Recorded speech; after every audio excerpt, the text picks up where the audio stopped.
Okay, first of all, I'm aware that FTX is old news at this point, but I've been covering it since day one when FTX filed for Chapter 11 bankruptcy in November of 2022, so I plan to continue covering it until customers are paid out. Today, Gary Wang, the co-founder of FTX, was sentenced to 0 prison time. He was sentenced to time served as well as 3 years of supervised release, which is actually the same exact sentence as Nishad Singh received. Nishad Singh was FTX's chief of engineering. Gary Wang was also ordered to forfeit $11 billion, which is actually the same exact amount as every other co-defendant was ordered to forfeit as well. So Gary Wang and Nishad Singh managed to get away with 0 prison time. Meanwhile, Caroline Ellison, the CEO of Alameda Research, FTX's sister company, was sentenced to 2 years in prison and 3 years of supervised release. Yet Ryan Salem, who was an FTX executive but was indisputably less complicit than the other co-defendants, was sentenced to 7.5 years in prison. How did this happen? Well, Ryan Salem, like the other co-defendants, did plead guilty to his criminal charges, but unlike the other co-defendants, Gary Wang, Nishad Singh, and Caroline Ellison,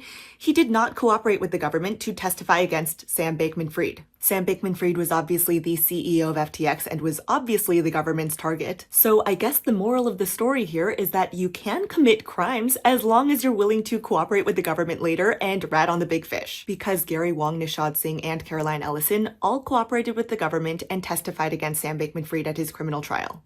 I know some people argue that they are not coming out of this fully unscathed because obviously their reputations are destroyed, but I just personally feel that it's a somewhat unfair consequence considering Sam Bankman-Fried received 25 years in prison, and again, there is no parole in the federal system, so he has to serve at least 80% of that sentence. And obviously, I do understand that the government needs to give some leniency to cooperators, but I personally think that cutting a sentence of maybe 25 years in half, or maybe giving someone 10 years off, is quite lenient.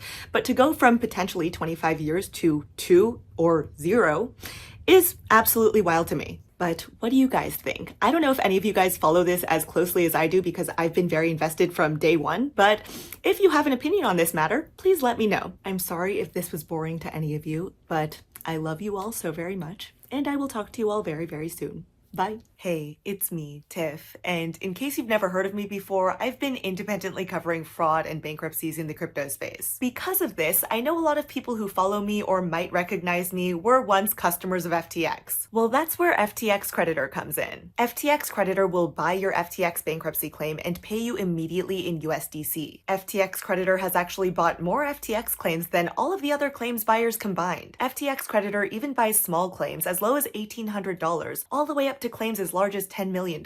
So if you're interested in selling your FTX claim for immediate liquidity or in selling your Voyager, BlockFi, or Celsius stub, you can go to ftxcreditor.com or contact them on Telegram at @FTXCreditor or on X at @FTXCreditor_com.